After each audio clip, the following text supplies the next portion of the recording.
Sir ನಮಸ್ಕಾರ sir. ನಮಸ್ಕಾರ. ಯಾರು? ಕಿರಣ್ ಸರ್, ಸುವರ್ಣ ನ್ಯೂಸ್ ರಿಪೋರ್ಟ್ರು. ಹಾಂ, ಹೇಳು ಕಿರಣ್. ಹಾಂ, ಅವಾಗಿಂದ ಕಾಲ್ ಮಾಡ್ತಿದ್ದೀನಿ ಸರ್. ಅದೇ ಸರ್, ನಿನ್ನೆ ಸಿದ್ದರಾಮೇಶ್ವರ ಸ್ವಾಮೀಜಿ ಅವರು ಪ್ರೆಸ್ ಮೀಟ್ ಮಾಡಿದರು. ಸಮಾವೇಶದಲ್ಲಿ ಯಡಿಯೂರಪ್ಪಾಜಿ ಅವರು ಭೋವಿ ಸಮಾಜಕ್ಕೆ ಚಿತ್ರದುರ್ಗದಿಂದ ಟಿಕೆಟ್ ಕೊಡ್ತೀವಿ ಅಂತ ಒಂದು ಆಶ್ವಾಸನೆ ಕೊಟ್ಟಿದ್ದಾರೆ. ಯಡಿಯೂರಪ್ಪ ಸಾಹೇಬ್ರದ್ದು ಕಟ್ ಹಾಕ್ಬಿಟ್ಟಿದ್ದಾರೆ. ಯಡಿಯೂರಪ್ಪ ಸಾಹೇಬ್ರದ್ದು ಕೂಡ ಏನು ನಡೆದಂಗೆ ಮಾಡಿದಾರಪ್ಪ. ಈಗ ಅದಕ್ಕೇನೆ ಈಗ ನಿಮ್ಮ ನಡೆ ಶಾಸಕರು ಏನು ಸ್ವಾಮೀಜಿ ಅವರು ಸಲಹೆ ಸೂಚನೆ ಕೊಟ್ಟಿದ್ದಾರೆ ಅಂತ ಮಾತು ಬಂತು. ಅದಕ್ಕೆ ಮುಂದಿನ ನಡೆ ಸ್ವಾಮೀಜಿ ಅವರು ಸೂಚನೆ ಕೊಟ್ಟಿದ್ದಾರೆ. ಅಂತ ಸಂದರ್ಭ ಬಂದ್ರೆ ರಾಜೀನಾಮೆ ಕೊಡ್ಬೇಕಂತೇಳಿ ಸರಿ ಬುದ್ಧಿ ಸಮಾಜಕ್ಕೋಸ್ಕರ ನಿಮಗೋಸ್ಕರ ಏನ್ ಬೇಕಾದ್ರೆ ಮಾಡ್ತೀವಿ. ಯಾಕಂದ್ರೆ ಅವ್ರನ್ನೂ ಬಿಟ್ಟು ಅವ್ರಿಗೂ ಗೌರವ ಕೊಡ್ಬೇಕಲ್ಲ ಹಾಂ ಅಂತ ಹೇಳ್ತಾ ಇದೀವಿ. ನೀವೇನು ಆದೇಶ ಕೊಡ್ತೀರಾ ಅದನ್ನ ಮಾಡ್ತೀವಿ ಅಂತ ಹೇಳಿ ಅದೇ ನಿನ್ನೆ ಈ ರಾಜ್ಯದಲ್ಲಿ. ಹಾಂ ಆಮೇಲೆ ನನಗೆ ನಂದೊಂಥರ ಡಿಫ್ರೆಂಟ್ ಅಲ್ಲ, ಸ್ಪೆಷಲ್. ಹಾಂ ಯಡಿಯೂರಪ್ಪ ಸಾಹೇಬ್ರು ನಾನು ಕರೆದು ಟಿಕೆಟ್ ಕೊಟ್ಟರು, ಜನರಲ್ ಕ್ಷೇತ್ರದಲ್ಲಿ ಟಿಕೆಟ್ ಕೊಟ್ಟರು. ಹಾಂ ಹಾಂ ನಾನು SC ಆಗಿ ಜನರಲ್ ಕ್ಷೇತ್ರದಲ್ಲಿ ಟಿಕೆಟ್ ಕೊಟ್ಟರು ನನಗೆ. ಹಾಂ ಹಾಂ ಅದೇ ನಾನು ಯಡಿಯೂರಪ್ಪ ಸಾಹೇಬ್ರ ಮಾತಿಗೆ ಬದ್ಧ ಇರ್ತೀನಿ ಅಂತ ಮುಂಚೆನೇ ಹೇಳಿದ್ದೆ ನಾನು. ಹ್ಞೂ ಈಗ ನಮ್ಮ ಕ್ಷೇತ್ರ ಜನ ಹಿತದೃಷ್ಟಿ ಇಟ್ಕೊಂಡು ಜನರಲ್ ಕ್ಷೇತ್ರದಲ್ಲಿ ನಾನು ಕೊಟ್ಟರು ಅಂತ ಹೇಳಿದೆ.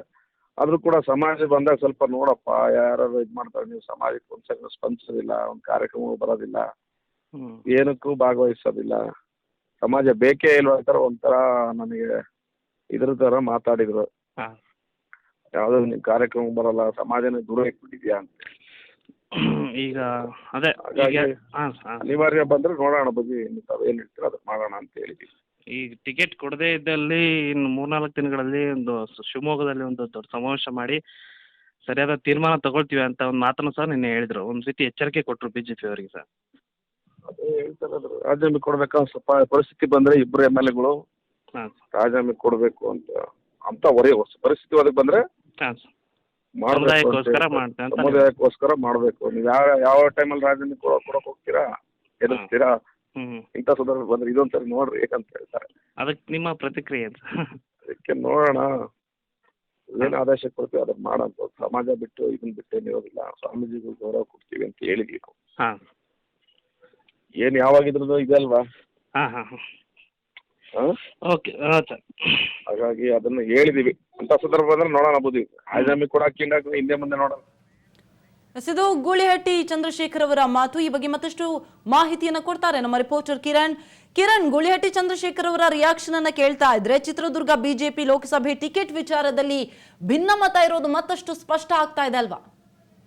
ಖಂಡಿತ ಸಮೀರ, ಏನಂತಂದ್ರೆ ಕಳೆದ ವಾರ ಏನು ಭೋವಿ ಸಮಾವೇಶ ನಡೀತು ಆ 22ರಂದು ಅಂದು ಏನು ಯಡಿಯೂರಪ್ಪರು ಏನು ಭಾಗವಹಿಸಿದ್ರು ಅವತ್ತು ಒಂದು ಮಾತನ್ನ ಭೋವಿ ಸಮುದಾಯಕ್ಕೆ ಈ ಒಂದು ಲೋಕಸಭಾ ಕ್ಷೇತ್ರದ ಒಂದು ಟಿಕೆಟ್ ಅನ್ನು ಭೋವಿ ಸಮುದಾಯಕ್ಕೆ ನೀಡ್ತೀವಿ ಅನ್ನೋ ಒಂದು ಮಾತನ್ನ ಹೇಳ್ತಾರೆ.